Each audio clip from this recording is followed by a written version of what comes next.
Почитувана колешке, се надевав дека ќе го надминат искрено вашиот ВМРО-вски примитивизам, но тој дојде со целото ваше правно и латинско незнаење. Вашето правно незнаење и глума како професор по право не треба да ни го продавате како теориски аргумент.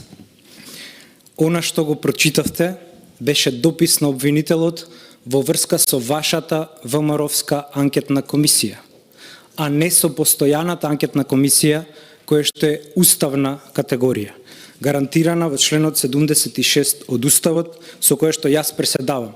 Значи, не ја доведувајте во заблуда јавноста. Дописот на јавниот обвинител Коцевски е побарање на спикерот Гаши во врска со предстојната анкетна комисија, а не со ова. На вистината, почитувана колешке, не е потребна поддршката на ВМРО-вците за да биде вистина. Гласот на мајките не може да биде замолчен дури ни од овој парламент. Од тука, сакам да ви ги прочитам надлежностите на оваа комисија, која што е единствена предвидена во Уставот.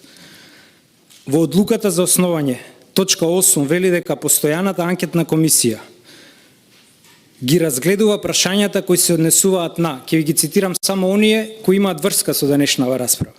Начелни прашања, предлози и мислења во врска со остварувањето на одредбите од Уставот, законите и другите прописи и акти од значење за остварување и заштита на слободите и правата на граѓанинот. Укажување на потребата од донесување закони и други прописи и акти заради поцелосна заштита на слободите и правата.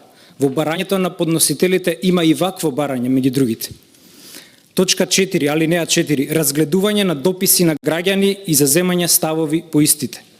И алинеја 7, други прашања што се однесуваат на заштита на слободите и правата на граѓанинот. Напоменав во самото мое обраќање по сценариото дека комисијата не врши истражни и други судски функции, но согласно Уставот, наодите на комисијата се основа за поведување постапка за утврдување одговорност на носителите на јавни функции. Каква одговорност? Па се разбира дека политичка одговорност. За да немаме министер во актуелната влада кој со службено возило оди на судење. За тоа е оваа комисија, за да утврдиме каде потфрливме ние како општество, а потоа и сите ние како пратеници. Од тука не го прифаќам вашето барање за изземање и ќе продолжам да ја водам оваа комисија.